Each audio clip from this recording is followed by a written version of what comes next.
ঘৃণাকে কিভাবে ভালোবাসায় রূপান্তর করা যায় তা সাকিব আল হাসান ধারণা নিতে পারেন হার্দিক পান্ডিয়ার কাছ থেকে।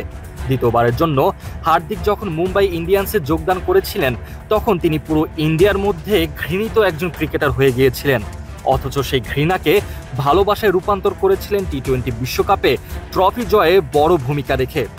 সামনে সাকিব আল হাসানেরও সুযোগ আছে চ্যাম্পিয়ন্স ট্রফি জিতে তার প্রতি বাংলাদেশের মানুষের যে ঘৃণা, সেই ঘৃণাকে ভালোবাসায় রূপান্তর করা। বর্তমান সময়ে যদি প্রশ্ন করা হয় বাংলাদেশের ক্রিকেটের সবথেকে ঘৃণিত এবং সমালোচিত ক্রিকেটার কে, তাহলে এক বাক্যে সবাই সাকিব আল হাসানের নাম বলবেন। অথচ এই সাকিব আল হাসান একটা সময় বাংলাদেশের জান, বাংলাদেশের প্রাণ ছিলেন। শুধুমাত্র রাজনীতিতে নিজের নাম জড়িয়ে সেই ভালোবাসায় বিচ্ছেদ ঘটিয়েছেন স্বয়ং সাকিবই। তবে সাকিব চাইলে এখনও নিজেকে ফিরিয়ে নিয়ে যেতে পারেন তার আগের রূপে, কেননা সামনেই আসছে চ্যাম্পিয়ন্স ট্রফি। ব্যাটে বলে সমান তালে পারফর্ম করে যদি দেশকে ট্রফি উপহার দিতে পারেন তাহলে এক নিমিষেই সাকিবের প্রতি জমিয়ে রাখা সব ঘৃণা ভুলে যাবে বাংলাদেশের ক্রিকেট ভক্তরা।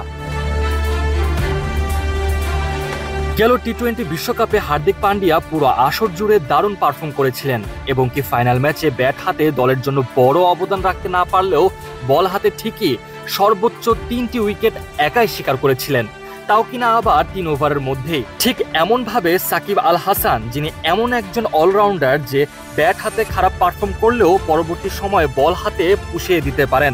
বাংলাদেশের ক্রিকেট ভক্তদের মাঝে শুধুমাত্র একটি ট্রফি পাবার তীব্র হাহাকার রয়েছে, আছে বিশাল বড় এক আক্ষেপ। আর এই আক্ষেপকে পুঁজি করে সাকিব যদি চ্যাম্পিয়ন্স ট্রফিতে নিজেকে উজাড় করে দিতে পারেন, যেমনটা তিনি 2019 সালে করে দেখিয়েছিলেন ওডিআই বিশ্বকাপে, আর দলকে যদি ট্রফি জেতাতে পারেন, তাহলে এক নিমিষেই সাকিবের প্রতি জমে থাকা সব ঘৃণা ভালোবাসায় রূপান্তর হবে।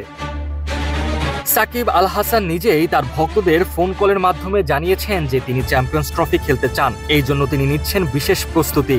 যত যাই হোক, দেশের মাটিতে ফিরে আসার জন্য তিনি সর্বোচ্চটুকু উজাড় করে দিতে চান। আর দেশের মাটিতে যদি বীরের বেশে সাকিব ফিরে আসতে চান, তাহলে অবশ্যই চ্যাম্পিয়ন্স ট্রফিতে অতি মানবীয় কিছু করে দেখাতে হবে, হোক সেটা ব্যাট হাতে অথবা বল হাতে, ট্রফি এনে দেখাতেই হবে সাকিবকে।